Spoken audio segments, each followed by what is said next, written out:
think about the fact that you live in life and community with people, again, in an extended family way, knowing what they're going through, knowing the joys, knowing the peaks and the valleys. You all carry that into the space together, and then you carry it together also. Yeah. Okay. So obviously I don't lead worship, so it's looked a little bit different for us. When we moved to the city, it was like right after we got married. We started at Midtown, and I changed careers because into real estate, which is like helping people find homes. And so for me, it looked like, how do we build community in an area? When we moved and bought our house after we got married, we didn't know anyone in that area. And our houses are super close together, so when we would go to sleep at night, we could hear like our neighbors on the porch 5 feet from us having like a party till 3 in the morning. So during that season, it was like, helping with hospitality with volunteers at church, and then getting to know people, and then trying to build community in our area. So a lot of people from Midtown moved into our area, and then also that just developed community with just who's on your street, who are your neighbors, building community, like you mentioned, like, when people are having families and someone's going through something, you have instant community because you developed that there, and then you also have neighbors that are, 5 feet from your house, and so you have to get to know them, which is really beautiful because our area is not traditional South where you have a ton of believers. So that's been really cool, just to get to know people with all different backgrounds, no context for church or Christianity, Jesus. So that's been really cool, especially after having kids. Just like, what does that look like to do life with other people, have support, build community, and then get to know our neighbors. So that's part of like what's been really cool about being in the city. So good. So, you guys are all married, not to each other, but that'd be awkward. Just love to hear, also, if you're standing up at the back, there is a little bit of space down here if you want to find a seat, but you might not want to. You're welcome to stand. Just about how in your communities and in your marriage do you balance that tension of intimacy and inclusion? And how do you build effective walls so that you can maintain your intimacy with each other, but also create a shelter with your marriage so that other people can benefit from that and bless it? And just, have you got any wisdom on that? I mean, I'd love to know.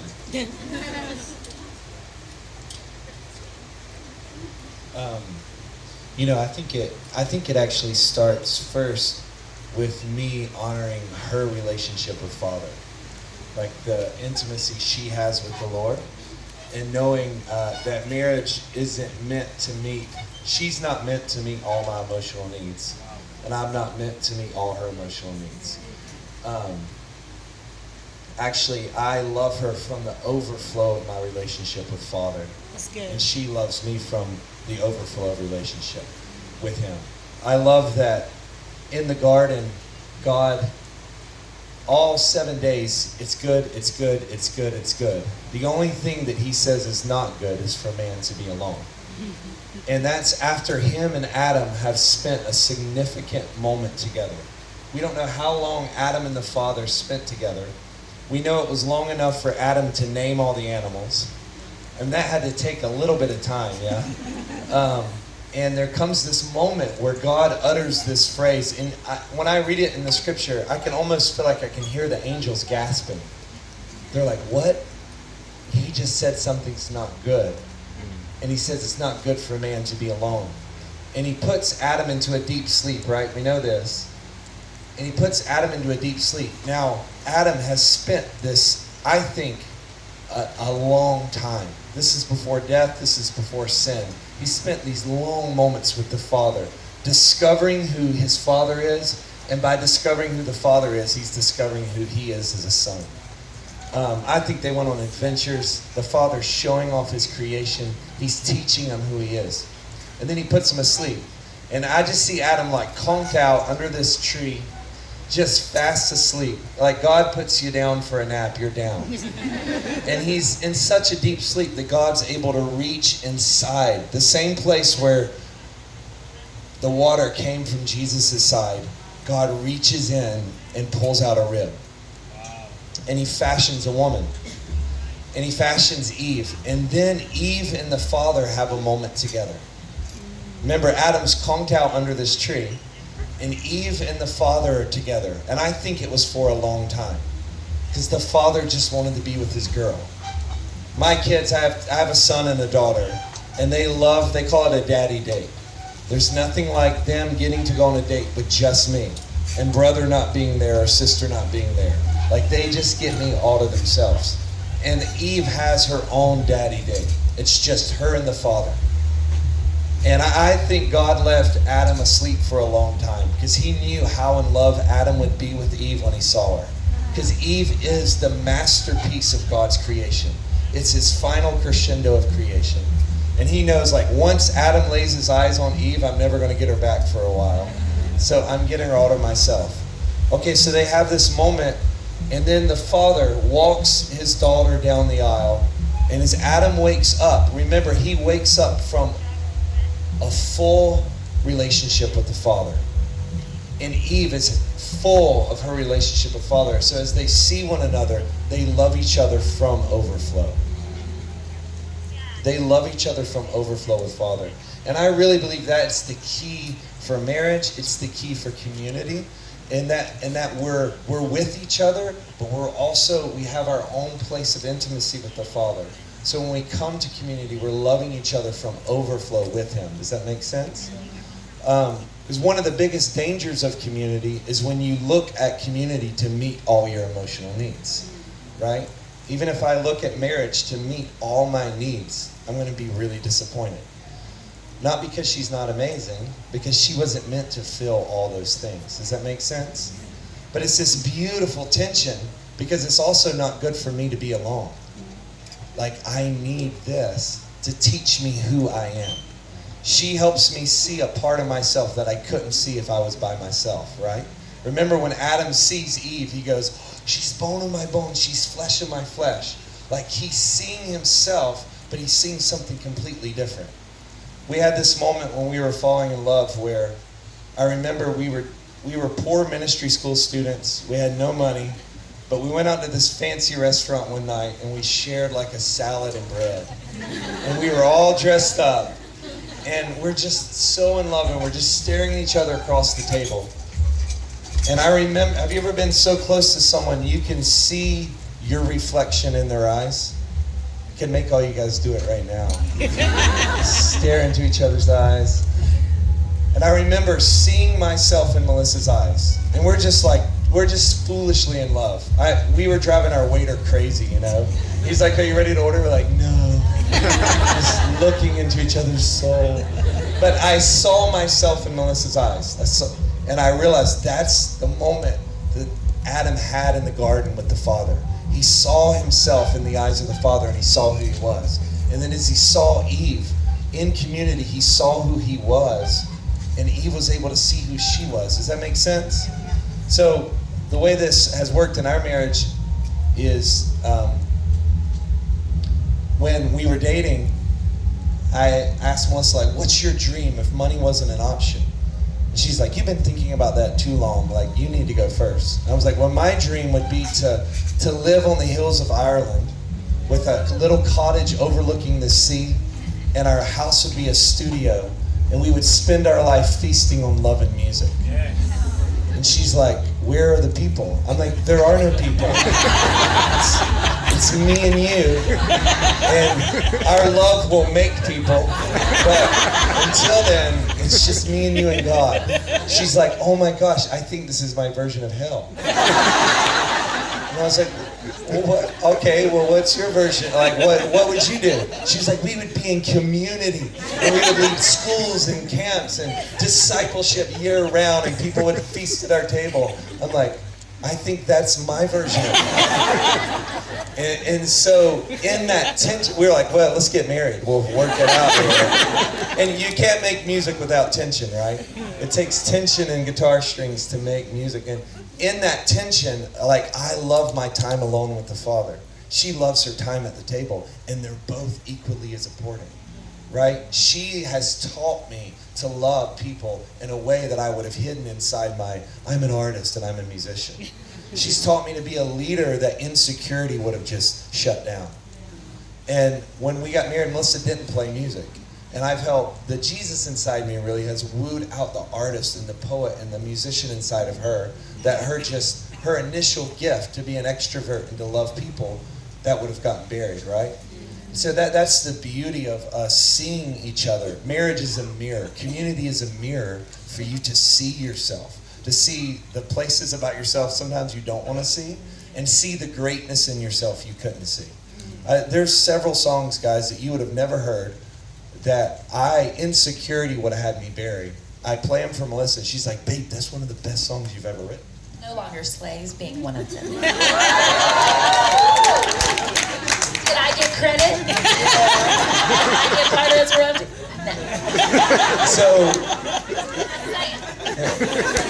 I share it all with you. But yes, that song, Melissa was like, babe, and I'm like, it felt so personal to me. It didn't feel, it was part of who I was. She was seeing greatness in me I couldn't see, right? And that's why it's not good for us to be alone. We can't fully see ourselves. And in community, in worship, I think worship is just seeing who God really is. And I'm seeing I'm seeing the image of God in Melissa that's nowhere else on the earth. There's no other painting of God like Melissa. There's no other portrait of God like me. There's no other portrait of God like you. I think this is my last thought. I know I'm rambling here a little. But two of the holiest moments of my life have been when my children have been born. How many of you guys have had kiddos? Like those moments, I know it's intense. My wife became my hero that day. But that moment that they come into the earth and you're holding them for the first time, it's one of the holiest moments of my life. How many of you could feel the angels in the room? Like heaven was just like, oh. I think the angels are in the room because the Father doesn't let the angels see the children until they're born. And so when Cadence came into the world, they had never seen that side of God's face. So when my son came into the world, like, oh my gosh, we've never seen that part of God. When you came into the world, that part of God's face had never been seen before. And the angels are just waiting to see it. Like we all are a side of God's face the earth's never seen before. And so in community, we're seeing another side of who he is and being filled with wonder again. Wow.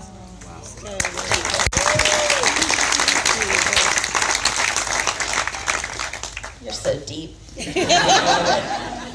We're all like, wonder.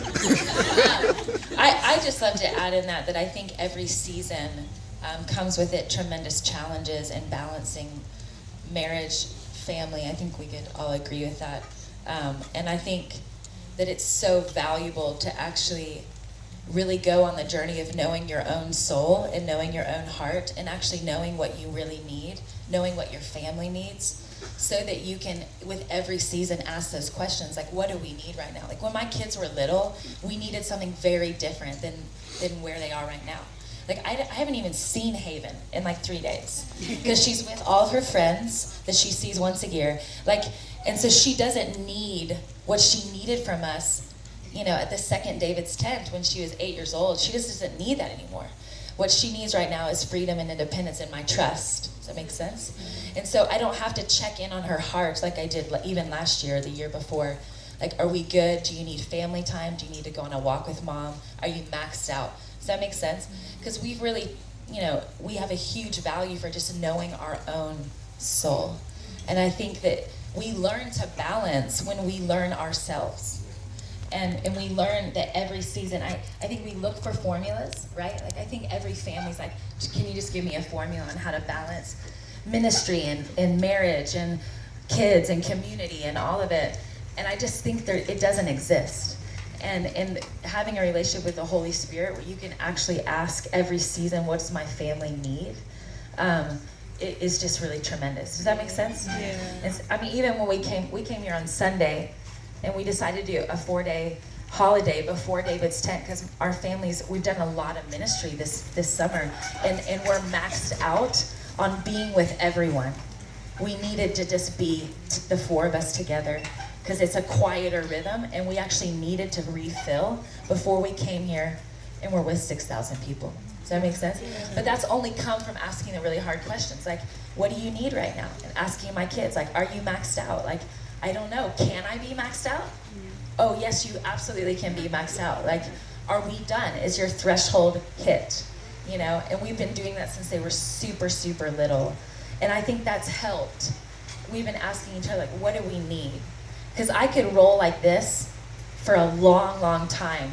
Jonathan, he gets done way quicker than I do, right? And so we've just had to learn to ask those really beautiful questions and like honor each other's limitations and not shame each other for having limitations. Yeah. But actually honor those limitations, knowing that they actually change with every season. Yeah. That's good. That's really good.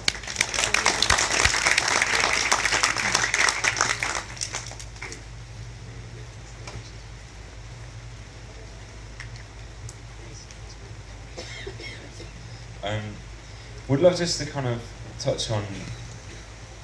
So I feel like community and worship. I mean, worship is such a unifying thing. That's one of the hallmarks of David's tent, is that we just gather around the worthiness of Jesus, and we just go, get absorbed in who he is, and as we do, we all come together.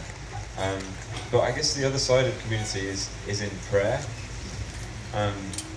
I've just been reflecting a bit on how, you know, worship and prayer is a bit like the now and the not yet of the kingdom. Of as we worship now, God's presence is in the present tense, and we just get swept away with who he is and what he's done.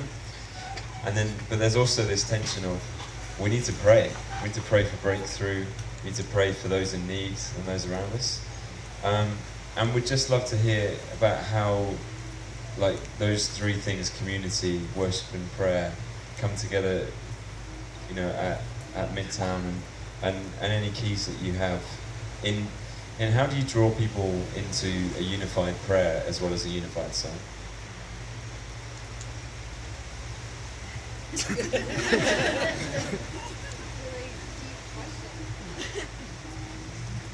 Who's got some revving? Some revving. I can say something. So, specifically, like, when you say into prayer, like, are you asking like, how do you get everybody to sing the same thing and then pray unifiedly with all their different lives together, or?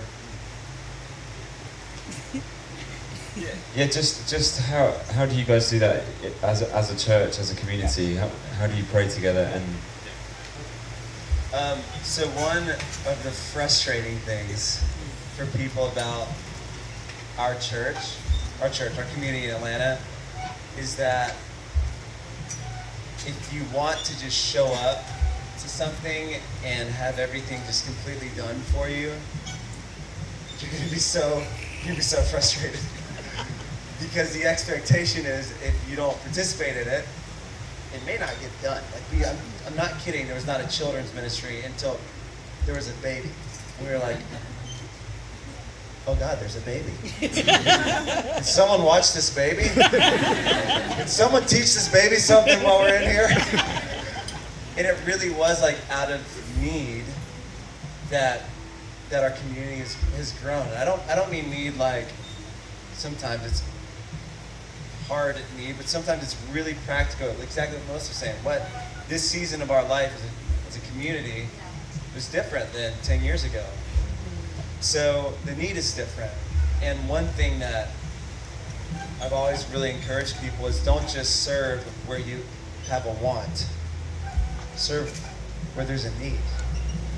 And when we talk to house church leaders, like Kirby's husband Rob is the associate pastor, but he's been pastoring all these house church leaders and walking with all these house churches. And one of the values is, if there's a need in the community, let it be met in that space. Yeah, that's So, years ago, Meg and I, we had gone through a pretty tragic thing, and the people that were there for us, it wasn't just the church or one pastoral care guy who's on staff, it was our house church who cried with us and sang with us and sang over us and prayed for us.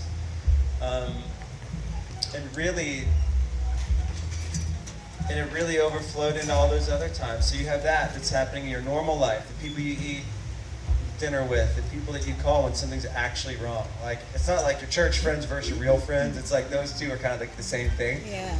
Kind of. And so what Sunday became for us wasn't a time, not always a time of just like, okay, this is the only time we're going to see each other, so we need to cram everything into this 1 hour during the day. It really became a time of celebration together, because you've already lived life with the people that you're living your normal life with, and you cannot have intimate community with 1,600 people. If you expect that you will, you disappoint yourself. Because it's actually easier to hide. Yeah. It's way easier to hide at David's tent than it is at a coffee with Melissa Helser. Hello. You didn't mean that. What did you really mean? I hate my father. I'm just kidding. I love that guy. So that's kind of the value of it. You're not allowed to hide, which is such a human reflex. That's the first question God asked to Adam is that we hear after the fall was, where are you? And the invitation, there's so many metaphors in Scripture about filling and the Spirit coming. The book of Acts and all that. There's also stories of awakening to a presence that's always been there that we're invited into together. And to have both of those pictures play out, both like in your real life, in your marriage, and also be a part of your friendships. And that carry over into bigger corporate times. Like Kirby and I were talking to someone. The U.S. is loaded right now with racial tension. Old, inherited, poisonous ways to view people that are latent, and for the first time, it's almost like whatever's been bubbling and brushed over for years has just exploded. And you finally get to talk about it. And if you don't talk about it, you dishonor the reality of pain and grace that can collide and transform people. Yeah. So one of the things, literally on the micro level in your own life, on the social, political level in the landscape, like how powerful when people that don't have to worship together and sing the same thing and pray for the same thing. It's not just a prayer to God, it's an act of unity together. So it always plays out differently, but I think the texture of that is, if that wasn't there, we'd be missing out on something.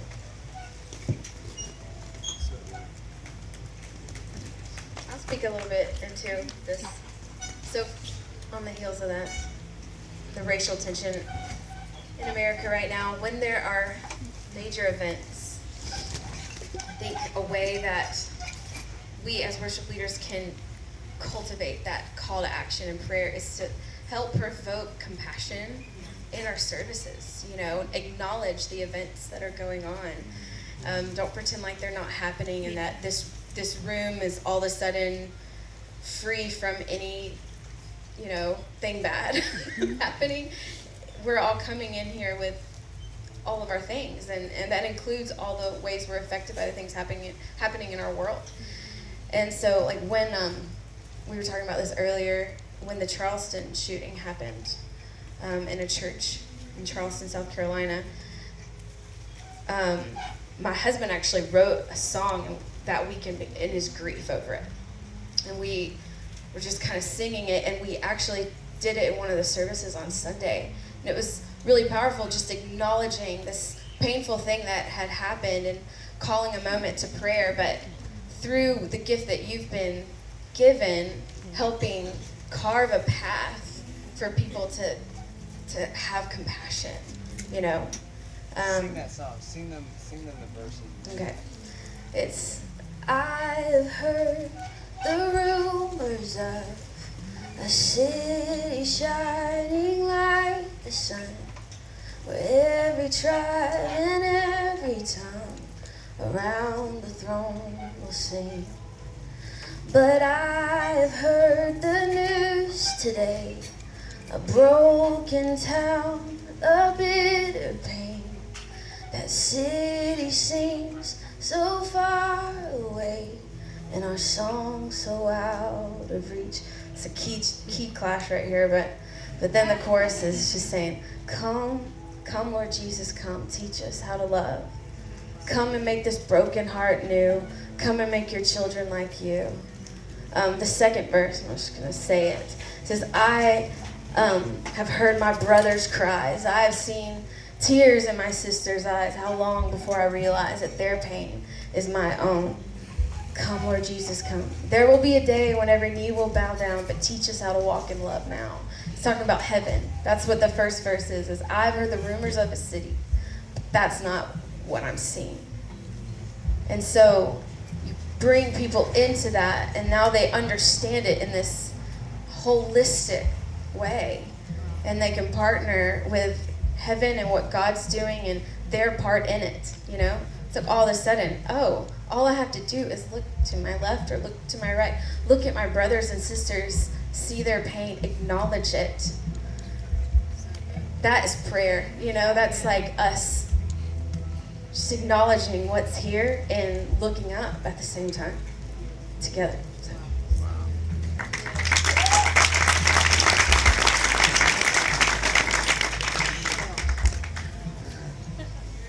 Kirby messes me up. Wow.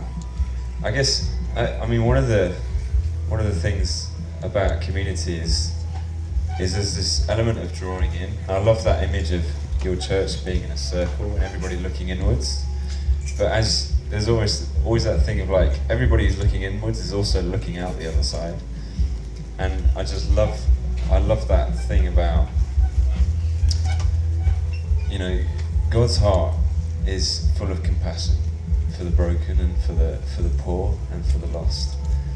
And this is one of the conversations I feel like as David said we want to engage in more in the future of like, what does it look like, you know, worship and justice. You know, what does it look like for worship to really engage with those around us? You know, I love, there's a little song, Build My Life, you know, lead me in your love to those around me. Like, what a great line. Yeah, what a beautiful image of how, you know, as we come together into the Father's heart, we become more like Him, and His heart is full of compassion for the broken and for the lost. I mean, that wasn't a question, but yeah, I guess like how do you foster that sense of compassion?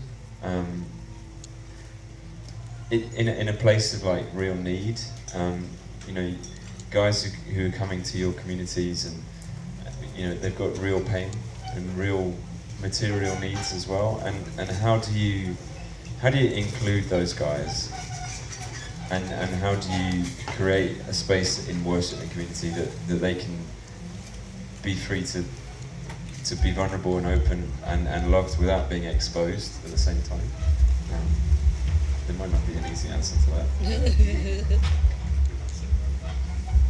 I think it kind of goes on the heels of a little bit of what I was just saying, and I think the privilege that we have is when things happen, social justice issues arise, you can write about it, you can sing about it. I love Stuart Townend says, people leave our services singing our songs, not reciting our sermons. Yeah.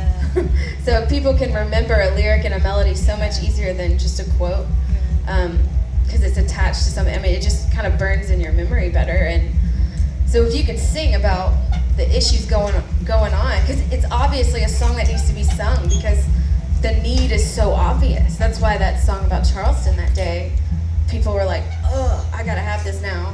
Send me the voice memo ASAP, you know, or whatever. I had a lot of people ask for it because it's the song that we needed. It's the song that our city needed, the world needed, especially in the South. So acknowledging it through song and using that is so beautiful, and it is that's what I think is so inclusive about songs. And when you write timely things in the moment, you know, that's what spontaneous worship is sometimes. So it breaks through because it's attached to the now in a different way. You can sing about what's going on right now, those social justice issues, anything, and it breaks through the tension that everyone has as the elephant in their room, you know. It's like, oh, someone named it. Now we're together. Now we're unified. Just acknowledging it. You want to say? I think ours would be a little different just because we run schools, you know, for young adults, so they don't really get a choice. Like, we run a heart school, so they come from all over the world and pay a lot of money to be in a safe place to totally open up their heart, you know. And I think for us, it's